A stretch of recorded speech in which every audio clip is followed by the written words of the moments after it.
Kabrigada nanindigan ng House Prosecution Team na walang mali sa ginawa nilang proseso sa impeachment case laban kay Vice President Sara Duterte. Sa panayam kay Manila 3rd District Representative Joel Chua, bago ang Ecumenical Service ng Kamara ngayong araw, iginit nitong lahat ng rules on impeachment ay kanilang sinunod, lalo't pasok naman sa 10 session days ang kaso. Ipinunto ni Chua na dapat ay noon pa inusisa ang isyu at malinaw na dapat kumilos ang senator judges ng patas at neutral. Naghainaan niya ng petisyon sa Korte Suprema ang defense team, ngunit wala namang natatanggap na temporary restraining order o TRO, kaya bakit nagdesisyon ang Senado?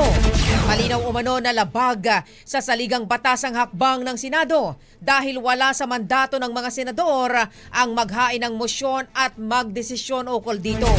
Paliwanag pa ni Chua, kung tutuusin ay gawain dapat ito ng kampo ni Duterte, kaya tila lumalabas na nag-aabogado ang mga senador sa pangalawang Pangulo. Kinumpirma naman ni Batangas 2nd District Representative Jervil Luistro na pagpupulungan nila ngayong araw ang susunod na hakbang matapos na ibalik ng Senado ang Articles of Impeachment. Ang bahaging ito ay hatid sa atin ng Drive Max Coffee. Ligayang tuloy-tuloy.